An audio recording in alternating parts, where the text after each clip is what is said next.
Hello, everyone. My name is Swami. I run machine learning business for AWS. And today morning, you saw a slew of announcements all across AWS, and probably like 30 new announcements in machine learning world. So what I wanted to do today is not to recap all the announcements that Andy did. Instead, actually dive deep into an under-the-hood look on what's happening under some of these launches. So let me start off with the core mission of what is it that my team does in AWS. So our mission is to put machine learning in the hands of every developer, irrespective of the skill level, irrespective of whether they have 2 PhDs in machine learning, or they are an ML enthusiast who has started taking courses in machine learning and want to build their own ML models, or they are application developers who have no background in machine learning and no ML experience, but they want to actually be able to build cool applications powered by AI and ML. So that's actually our core mission. And we announced a whole slew of services last year. And since then, one of the key things what our team has done is we have actually had more than 200 launches of significant features and services this year alone. And this is one of the reasons why, as Andy mentioned, more machine learning happens on AWS than anywhere else. And in fact, for example, Intuit is a great customer of ours. They actually used our product SageMaker to accelerate the process of developing machine learning models for personalization or fraud detection. And they tell us that what used to take them 6 months to build a machine learning model end-to-end has been cut down to less than 1 week. When you think about it, 6 months to less than 1 week. That's a huge productivity gain. Similarly, we have C-SPAN, who uses our AI services like recognition to do automated video indexing. Or we have various customers such as Formula One, whom you heard today talking about actually sports analytics and insights powered by SageMaker, or Siemens, who's building cool new financial applications using TensorFlow on AWS and so forth. So before I get into each of these stack, I just want to do a quick recap of our Amazon machine learning stack. As I mentioned, our core mission is to actually provide the right capabilities for the right set of developer. And the way we look at it, there are 3 layers of stack. The bottommost layer is what we call as machine learning frameworks and infrastructure. These are geared towards expert practitioners. These are folks with things like advanced degrees, and they are very passionate about their framework of choice, and they either love TensorFlow, or they swear by PyTorch, or they are very religious about MXNet or Chainer, or so forth. What they expect from us is that the ability and freedom to innovate. And for them, our job is to provide the best frameworks and the most optimized, irrespective of whether they run it on GPU or CPU or edge devices and so forth.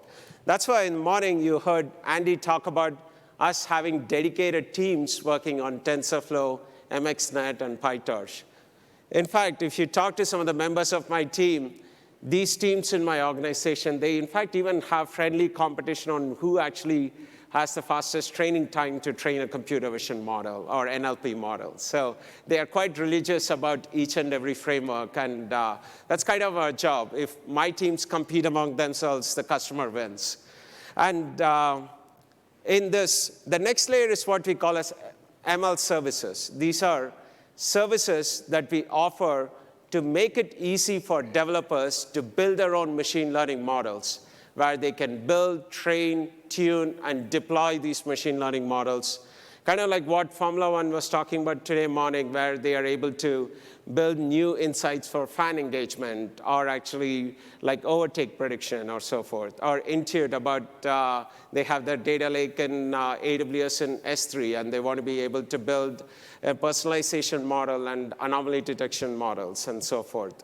So this is where our flagship service, SageMaker, That is one we launched last year. And today we announced a lot of new upgrades to SageMaker. And I'll go into some of them later today, what Andy touched on. And the final layer is what we call as AI services. These are actually services which are purely API-driven, where I, as an application developer with no ML experience, will be able to convert a text into speech, so that if I'm building, let's say, an educational app like what Duolingo did, I will be able to build an application that can actually generate lessons in different languages without even having to write a deep learning model to convert text to speech. Or I can actually transcribe what's happening in a contact center by using Amazon Transcribe. Or I will be able to analyze images and videos, not just for like media and entertainment, but even actually like nonprofit use cases like Marinus Analytics, who uses some of our image analytics services to actually even fight human trafficking.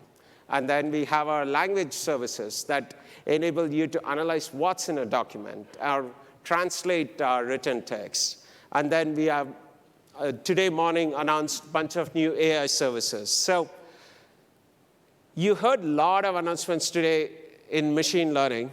You might be wondering, like, what is the method to madness? What are we actually trying to do? So why are we launching so many things? And the answer is really simple. It is about we are focused on solving the toughest challenges that hold back success with machine learning. Of all technologies, when you think about it, machine learning is probably going to be one of the most transformative technologies, because even when you think about cloud, which disrupted IT industry and became the new way to build applications for IT industry, machine learning has the potential to transform every industry, irrespective of what kind of sector they operate in. So, and when we actually engage with our customers and various of them who are running on our platform, three things that are really constantly popping up on three challenges that are facing users of machine learning today. And those are flexibility and cost. Now, when you think about flexibility and cost, these are actually all around.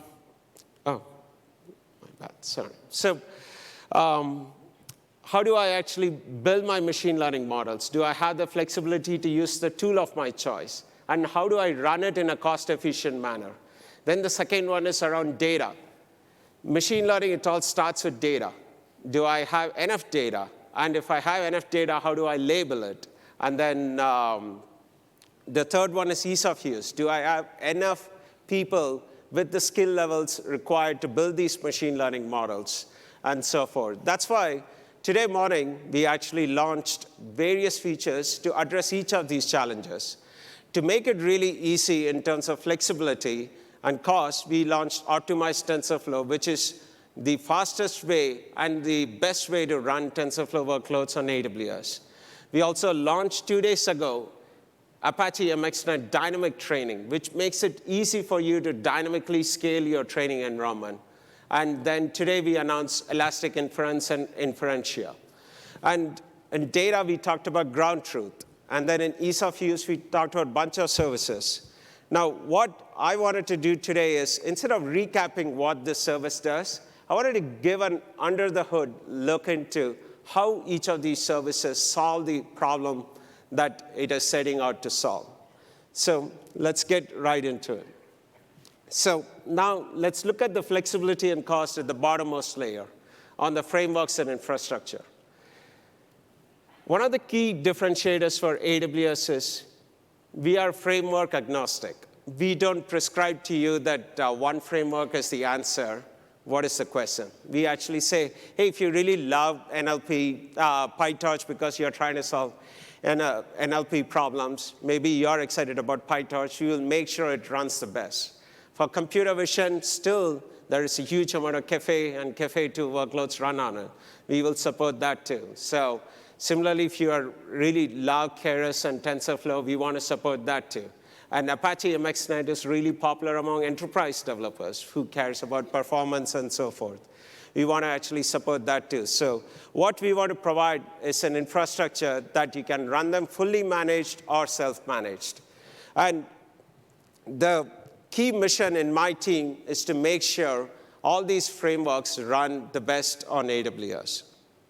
And when you look at TensorFlow, which is probably one of the most popular deep learning frameworks, now it is, if you look at the overall usage of TensorFlow on the cloud, more than 85% of TensorFlow workloads in the cloud run on AWS. We have customers like Autodesk using TensorFlow models to do things like 3D modeling, or we have Intuit doing things like personalization, or we have Pinterest doing like visual search on their pins and so forth. So when we actually hear from them, and many of these customers are pushing the envelope in terms of what TensorFlow limits are.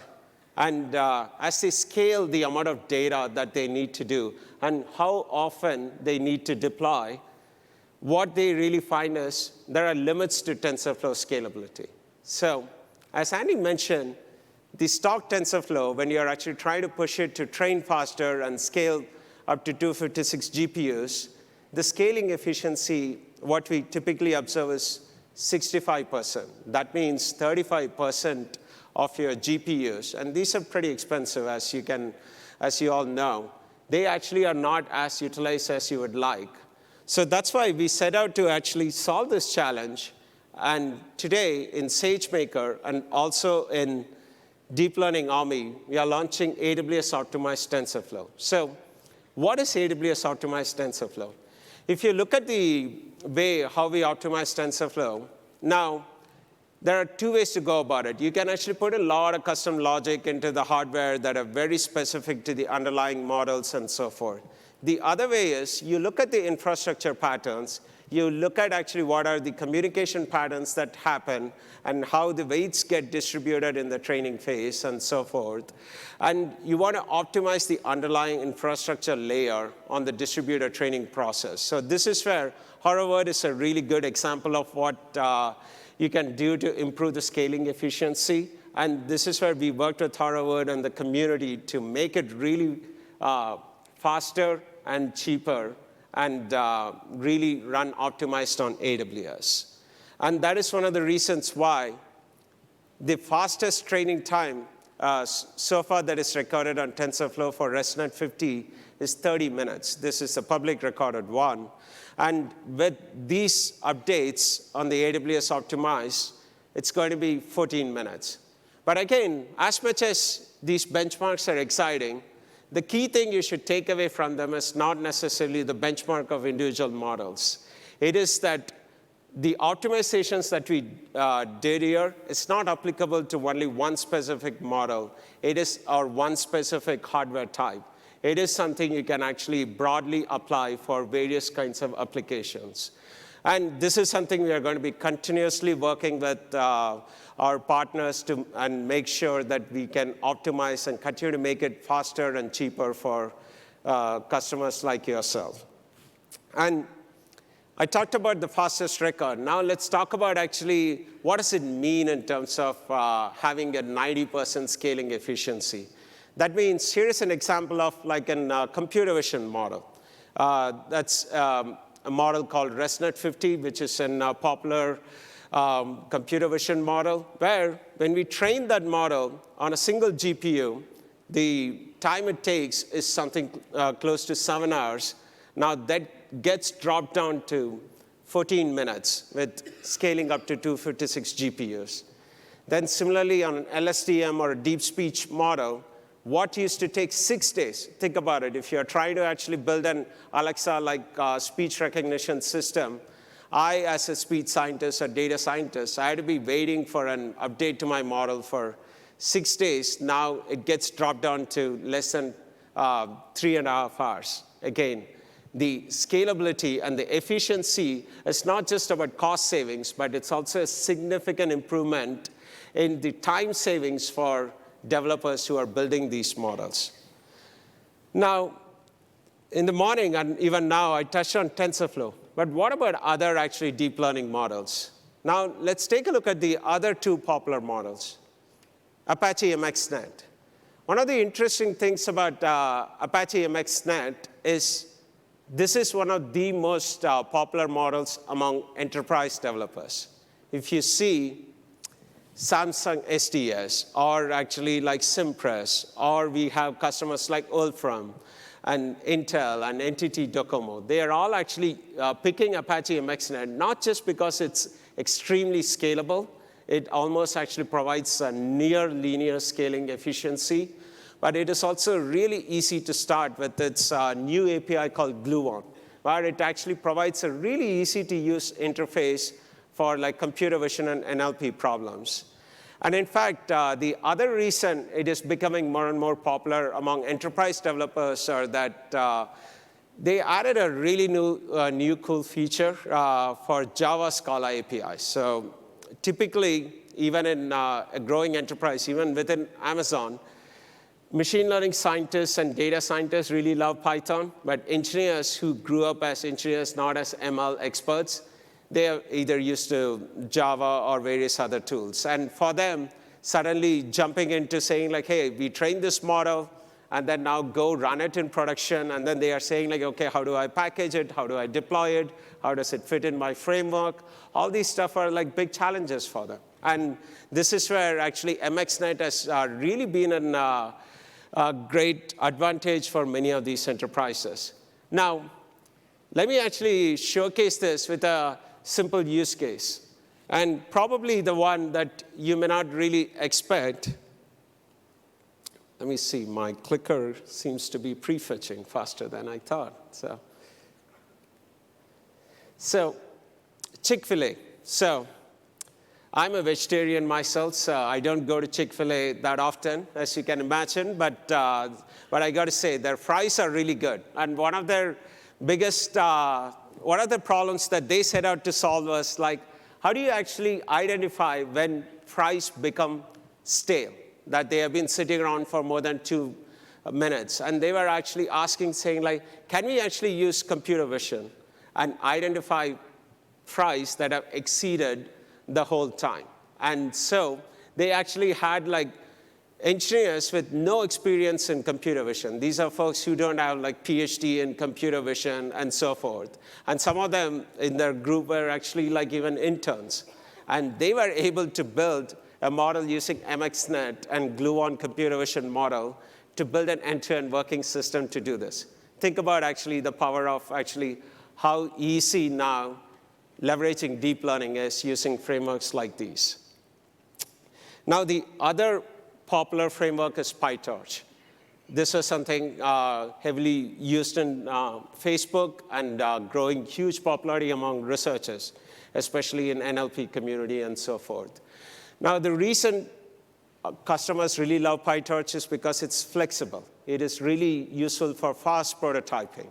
And it's versatile and portable. Now, in AWS, we have made it really easy for customers to be able to prototype it in SageMaker and export those models into Onyx, and you can run it in SageMaker either in the cloud or deploy it using Greengrass and so forth. So again, I'll talk about later how we are even accelerating and optimizing some of these PyTorch models later. That's why AWS has become the best place to run even PyTorch. Now, before we go up to some of these machine learning services we announced, this is something we couldn't actually touch on in the morning.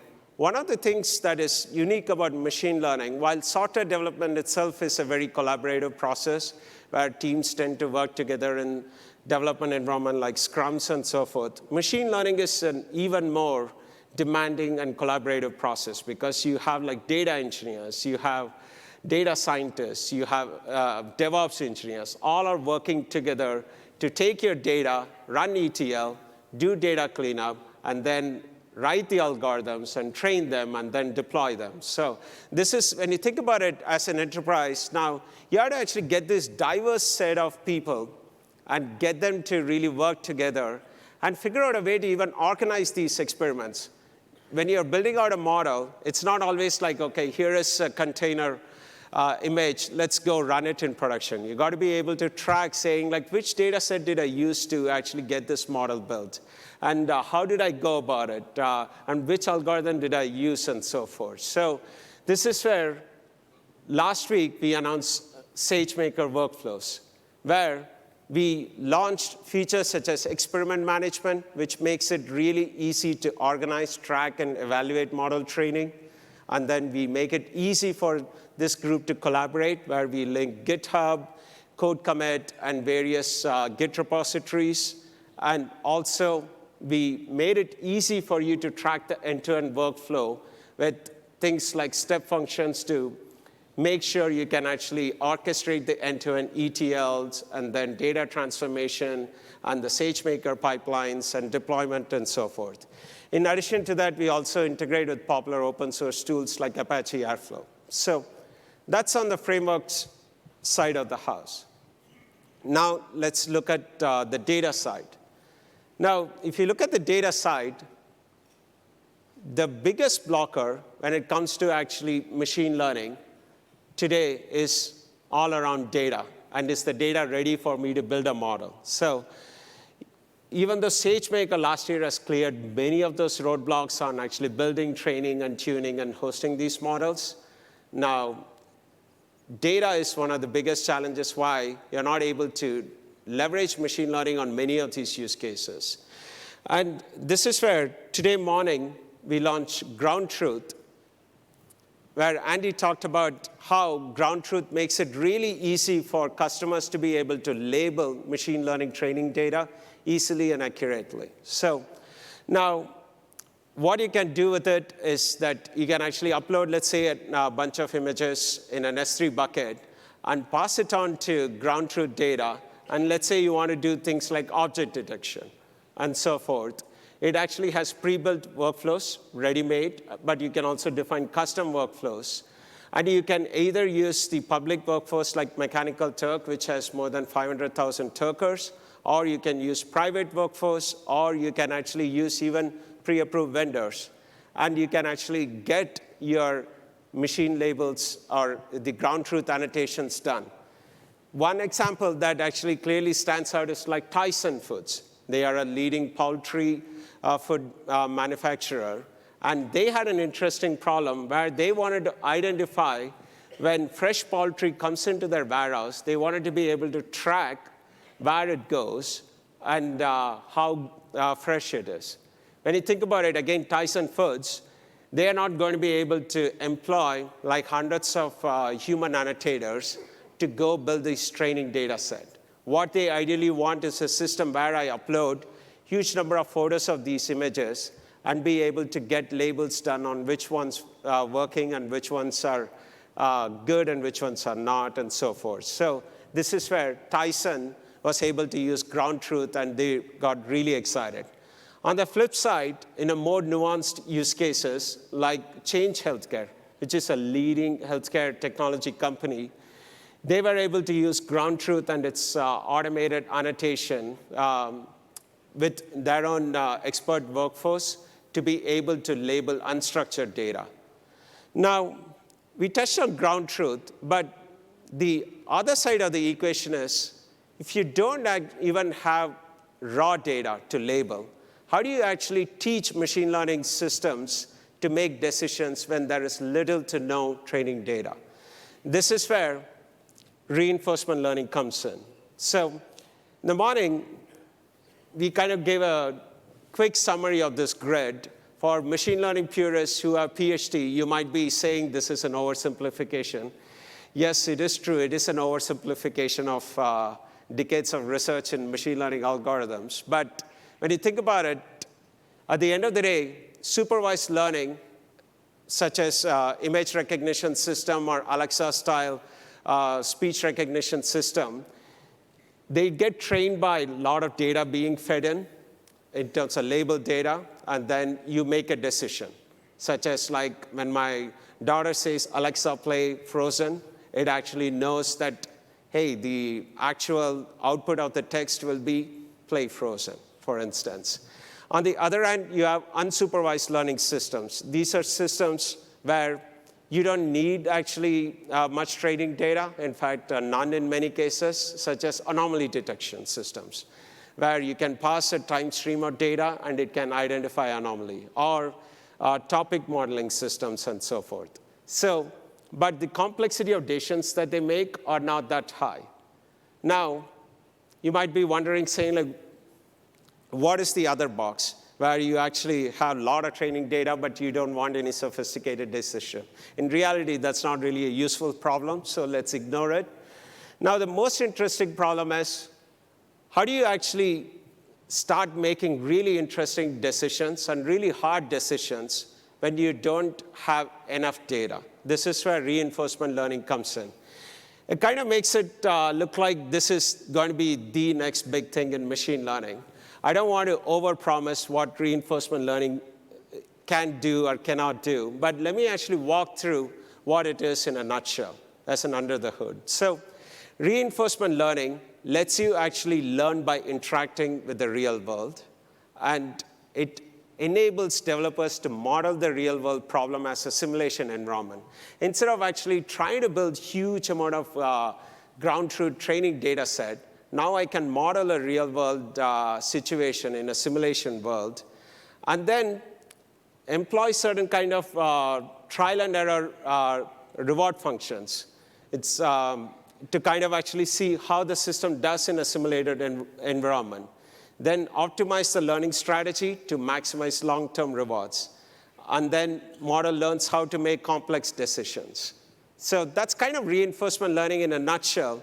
I'll kind of explain this in a summary diagram. So I'll use the example of my 3-year-old daughter. So when my 3-year-old daughter takes her toys from her closet and then starts playing with it, at the end of it, if she cleans up without us having to remind, I say, hey, you get 15 minutes of screen time. But if she fights saying, like, I'm not going to clean it up, why don't you do it? Then I'm going to say, you know what, tomorrow you are not going to get any screen time, no YouTube or no Frozen movie for you. So that's like an example of a simple reward function to kind of incentivize right behavior. All of you parents of toddlers, you all know what I'm talking about. But nevertheless, similarly, in a reinforcement learning system, you actually use reward functions to kind of train your underlying agent to act which way you want it to act in a simulated environment. Then you actually collect training data after you actually make these stations, and then collect the training data, and then train using that data in SageMaker, and then deploy the model. That's kind of reinforcement learning in a nutshell. Now, I talked about RL environment. What does it actually mean? In reality, it is a representation of the real world, and it is programmed to represent real-world conditions. And then it enables your RL algorithms to interact with the user or a computer program. And then it also lets you do dynamic updates as well. The simulation environment can be sophisticated, like MATLAB or Simulink, where you can actually model a conveyor belt or so forth, or you can write your own RL environment as well.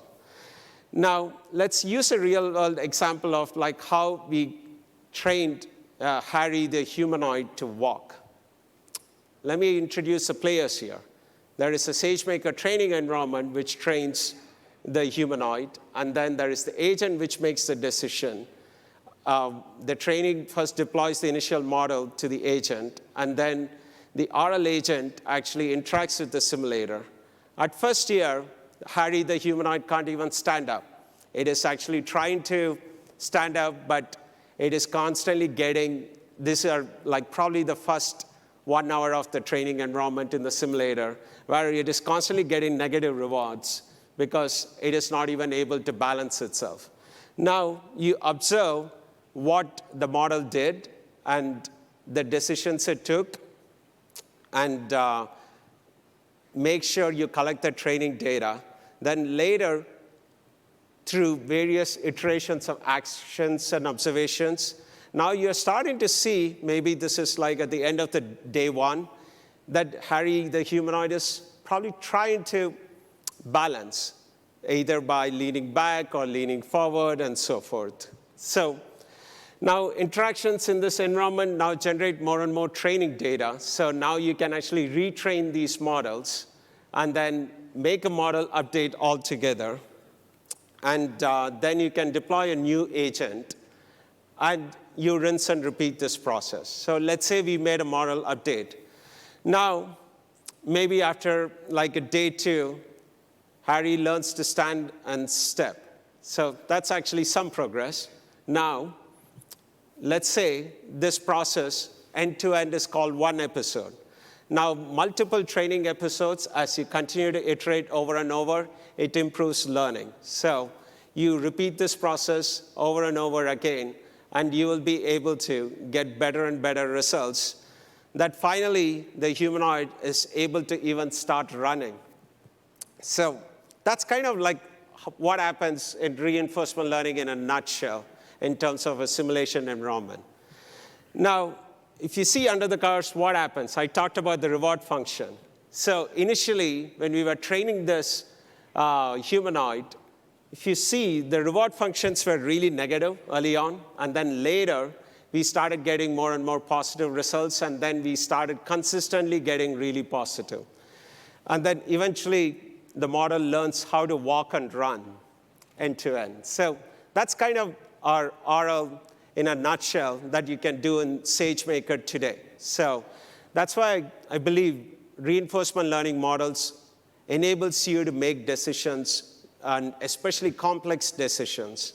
And it can be used in various verticals like robotics, industrial control, autonomous vehicles, you name it. So a few other examples, I'll briefly touch on them. You can use them for things like vehicle routing, where you want to make decisions like, how do I actually maximize the ability to fulfill customer orders, but still be able to deliver on time? Or you can manage financial portfolios and actually do various interesting things on buying and selling decisions, or auto-scale your capacity. However, training these RL models can be really tricky because they are difficult to get started, they are too complex and hard to integrate the simulation, and training is computationally extensive and also requires trial and error. This is why SageMaker RL comes built in with all these environments end to end, and it makes it really easy to integrate various environments as well. I want to actually I'm quickly walking through so that you can see how our real world use cases, such as what our customers have done, such as GE Healthcare, has used reinforcement learning to build some new cool innovations on revolutionizing healthcare. So I'm really excited to introduce Ratna, the Director of Data Science from GE. Thank you, Swami. It's an honor to share stage with Swami. So at GE Healthcare, we build the best medical devices in the world and in over 120 countries. So what are we doing new now? So we want to move from just medical devices to smart medical devices. And today I'm going to talk to you about how we are leveraging AWS and SageMaker RL to accelerate our AI journey. So a few years ago, I got a call from my niece's family that she and her husband met with an accident, and her husband did not survive the trip to the hospital. And she was hospitalized, and she had to wait about 3 hours before a radiologist could come and look at her X-ray. And this is in Bay Area, California. So we have one radiologist in 10,000 of us.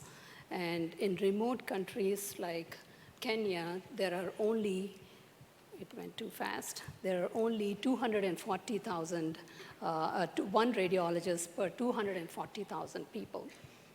So you can see the domain expertise scarcity is real, and even in countries like US.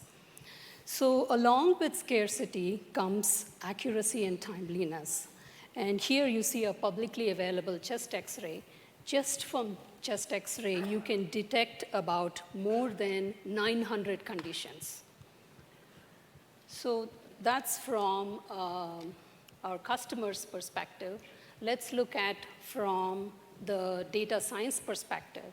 So this is an ultrasound image. One of our use cases are, we are trying to measure the fetal brain to detect any abnormalities in pregnancy, during the course of pregnancy. So compared to X-ray, ultrasound is multiple slices. So you see the data explosion there. That's the complexity part.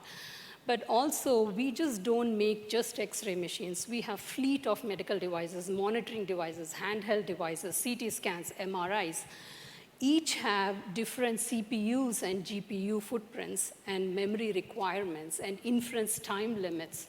So that's where our challenge comes in. Scalability, how fast can we infer using these models? So how can we address all these challenges of scalability, scarcity, and accuracy? This is a perfect case of AI.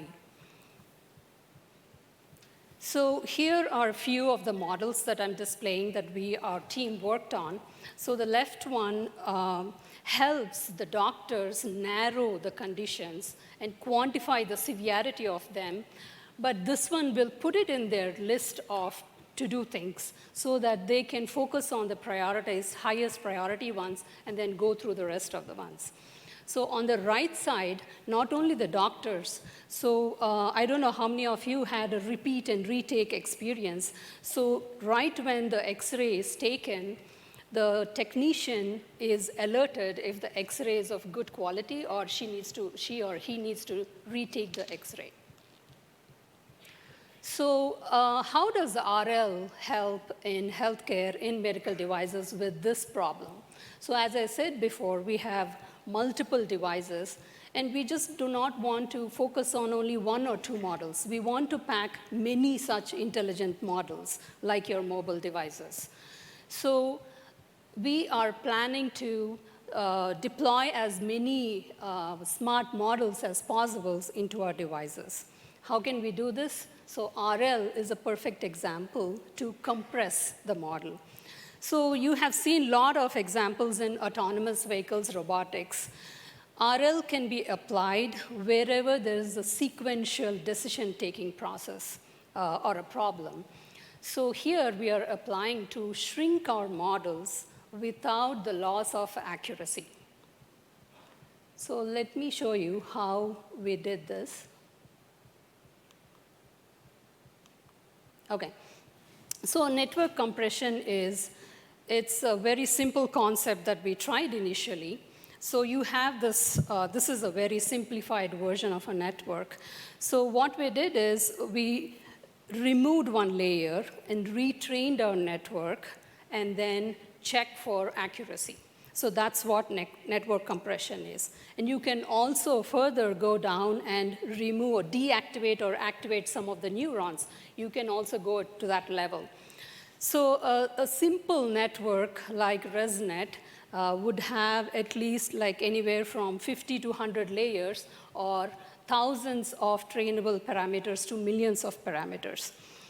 If you think the combinatorial problem, it is huge. So traditionally, network compression was done by deep learning experts by carefully hand designing the networks, removing particular neurons or activating them and deactivating them.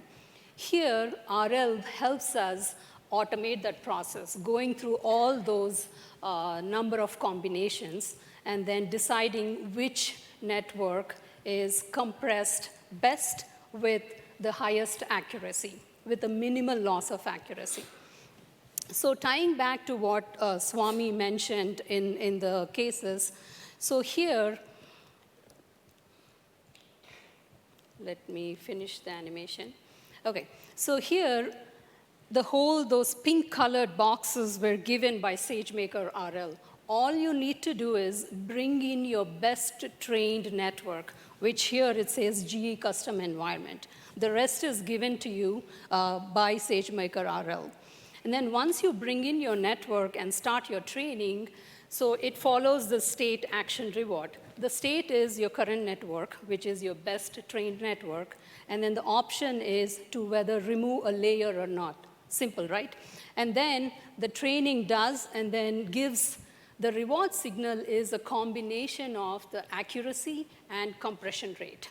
You want the highest compression rate, meaning the smallest model as possible, with highest accuracy, minimal loss from the best trained network that you got in earlier. So let's see some results.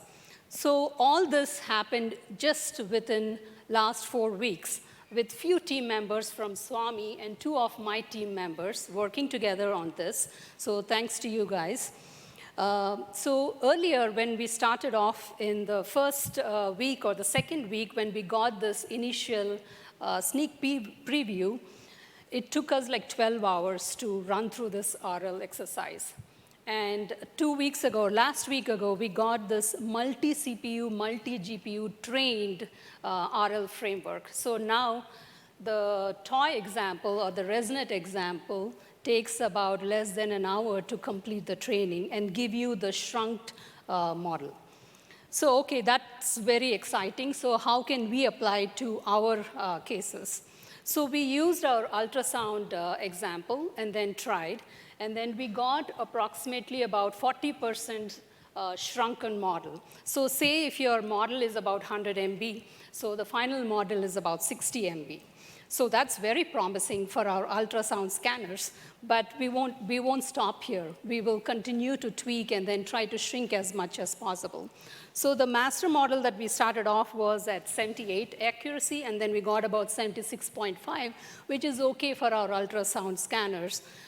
It's good to pack more intelligent than the highest, best accurate model. So yeah, at GE Healthcare, we focus on improving lives in the moments that matter. So with AWS and SageMaker RL, we're accelerating that AI journey. Thank you. Thank you, Ratan. Wow, such an exciting story on what you could do with reinforcement learning in real-world use cases. Now, let's talk about actually ease of use and what are some of the under-the-hood looks in some of these technologies. So today morning, we actually talked about how do you deploy models across multiple platforms. We talked about why it is too time-consuming. Because at the end of the day, we all want machine learning everywhere. We want to be able to build these machine learning models, not just run them in the cloud. We want to run them in our mobile phones. You want to run them in autonomous vehicles or in industrial vehicles or agricultural vehicles like tractors and so forth.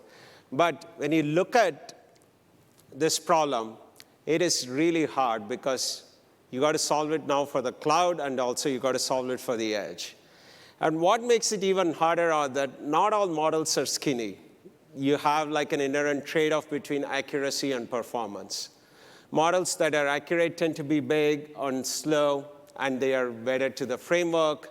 Now, as a developer, I have to actually find this unique developer who actually knows all these things. They got to be really good at application development. They got to be good at machine learning. They got to know performance and troubleshooting. They got to know various frameworks. They got to know hardware. And they got to actually know ins and outs of computer architecture and tuning it. So, I mean, this is a very, very eclectic group that exists in the world. So this is why. And what's more interesting is that now I train these algorithms and then actually train it with different frameworks. And then I have to optimize it and deploy it to the cloud, and then deploy to device, run A/B tests. And let's say now new use cases pop up, or I update my model. Now I got to rinse and repeat for every new device and every model change. So think about it. Now this kind of problem and optimization is extremely complex. I had to worry about what if my team actually, data scientists uses MXNet, or what if they use TensorFlow, or what if they use PyTorch, or what if they use like gradient boosting.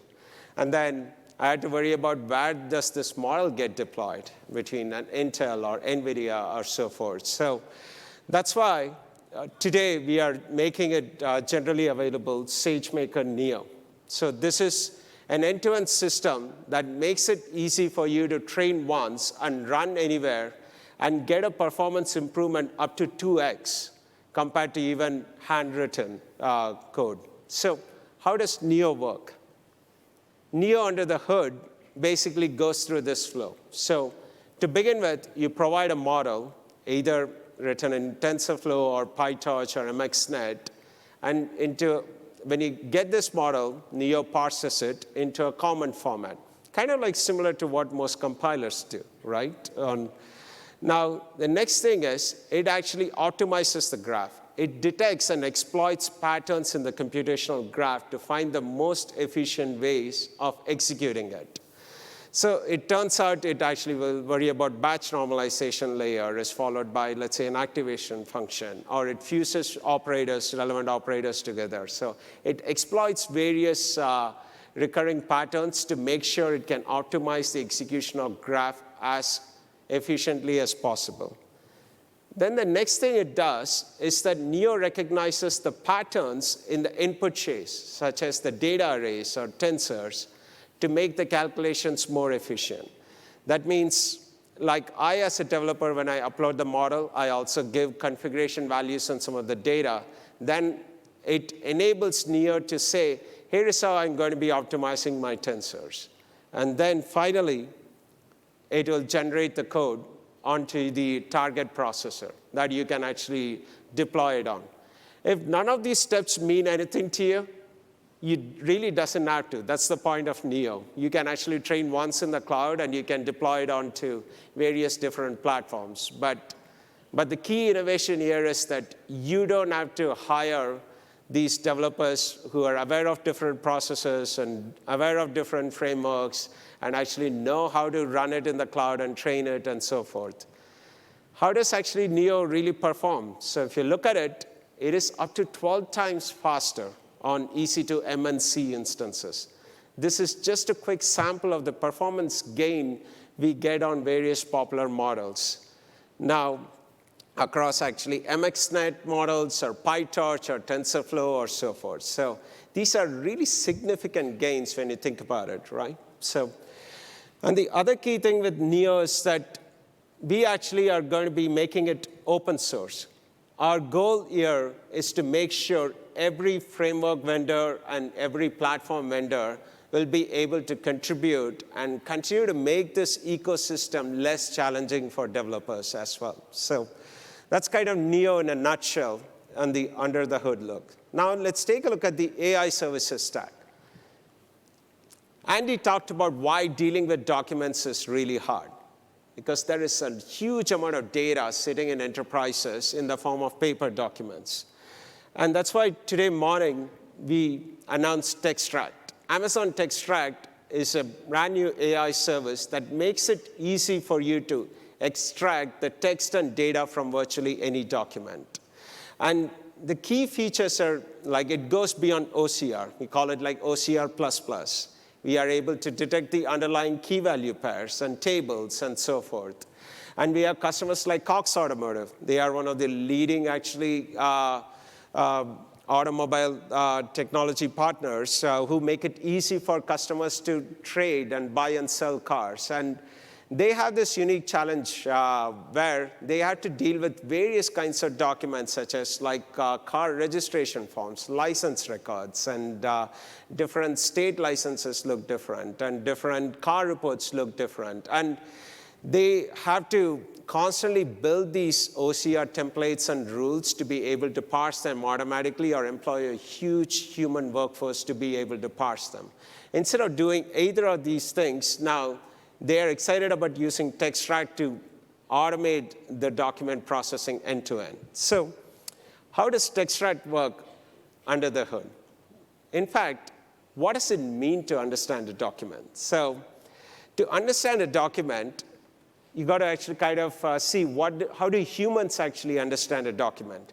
We as humans, when we read a document, a piece of paper, we look for patterns. We try to look for what are the words in a document, what are the characters, and does it have relevant phrases, and does it actually have, like, going beyond text, does it have tables, and what is in a table, key value pairs, and so forth. So all these things needs to be detected when you're trying to understand the image of a document. So that's why in the when you look at actually this field of OCR and the evolution, we equate it to 5 levels of complication.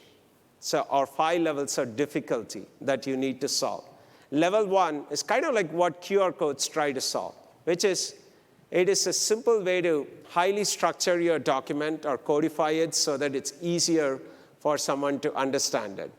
Whereas level 2 is what OCR is. I mean, Andy showed in the morning where what OCR does, as traditional OCR systems, is it takes in the document and is basically extracting the text without understanding the content behind the document, whether this is a block of text that is a separate column from the other one, or whether it's a table and so forth. The third level is what you call as like form templates. Imagine you're trying to read a form. You want to identify and explain the templates in a document, kind of like what humans do. When you see the same W-2 form, you can kind of say, hey, W-2 form has these templates, here are the keys and values, and so forth. And the fourth level is going beyond declaring these templates. You want to be able to automatically detect these templates without even having to write these templates in the form of rules or so forth. But you might still need to have certain level of human verification because when you're dynamically verifying it. And the fifth level is literally zero human intervention. You pass anything and you'll be able to get it. So where are we today? This is kind of where TextRact is today in terms of the automated document processing. So you can automatically parse any kind of document. And once in a while, depending on the confidence threshold scores, you might want to actually run it by human spot checking. Now, you might be wondering, like, why is this a hard problem? I mean, humans are able to parse it really easy. So all these forms, they all look actually, I mean, similar. And we know, actually, like, these are same forms. But when you look at it from the point of view of a computer, not a single corresponding pixels or pixel value is in common between these forms. They might have the same field names and values and so forth, but I know it's hard for us to imagine to be a computer to actually plot these the same way a computer does. But when you think about it from the point of a computer that is trying to understand these images, not a single pixel is the same. So that's why with TextRact, we reimagined OCR, where we actually built dedicated models that will actually understand the orientation of the document. Here is an example of like a check, which actually has a landscape orientation. On the other hand, the receipt, you don't, even if it is put in this way, you might want to rotate it 90 degrees so that you can read the text appropriately. Then you have to worry about things like structural variability. For example, IRS puts in one template of W-2, but in reality, every company and payroll vendor puts various variations of W-2. So you want to be able to understand different structures of the same kind of field, where you worry about actually saying, like, did they change the orientation? Did they change the alignment of column? And then the document variability. This is where actually you have to worry about various aspect ratios and how is the documents and columns going and so forth.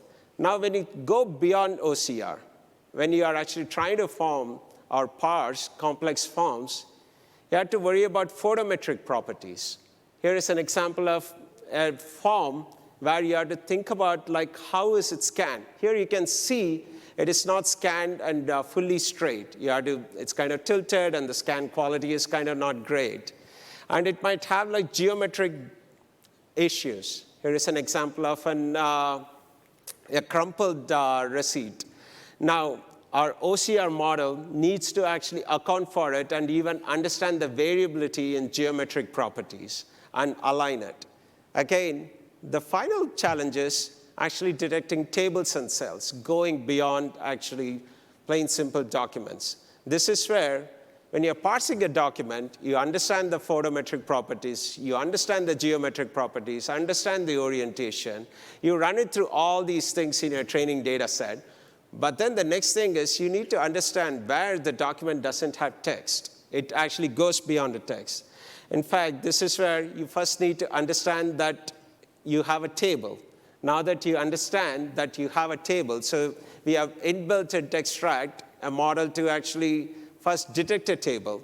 Then, once you detect it, you need to be able to understand the cells, irrespective of whether there are actually clear demarcations, such as clear lines to define the boundaries, or you don't have boundaries. So here in Textract, our table recognition models actually is able to identify the rows and columns even when there are no explicit boundaries. And then you can actually parse out to say, hey, here are the key values and columns that I need to parse in each and every row. The other interesting challenge when it comes to being able to parse all kinds of forms are that not all tables actually have uniform spacing. I don't know how many of you have observed it, but even in the same table, even in many Word documents, there are variable-sized rows and columns, and each of them tend to be actually sometimes arbitrary, even for different forms. And each of those also tend to have different contexts. Let's take the full name, for example. Here, you have a first name and a last name, and you want to provide the context when you scan a document that the first name, John, is corresponding to the same person, and the last name is Doe. And a middle name is empty here. You want to be able to recognize it. And finally, you want to detect the structure of the document without even any templates. These are some of the key challenges we had to solve in actually understanding the documents and being able to extract the key value association in each of these layers. So you saw all the relevant geometric, photometric, and structural properties we needed to solve. So this is kind of the Amazon Textract OCR workflow, where you take an image, you run it through segmentation and rectification, and you run it through a reading orientation, and then a word and line detector, and a character recognition. And at the end, you get a JSON object that you can actually input it into an Aurora database or Dynamo or your CRM or ERP system, you name it. So that's kind of on the OCR front. Now on the tables and cells, you can actually run the image and run it through the table detection and the cell segmentation, and then pass it on the OCR, and then get your JSON object. Now this is the key value, where we have a deep learning model detector for detecting the key value regions, and then we understand the association. And then we merge it with the OCR results and run through a language model to improve and understand the context. And that's kind of the underhood look of Textract. So with this, let me actually pause here and say that I'm really excited about some of the new announcements and the launches we did today, because I'm a big believer in unleashing the potential of machine learning to build brand new applications and innovations, such as what Ratna is doing with, in GE Healthcare. And with that, again, thank you for coming. Really excited about it. Once again, have a good reInvent.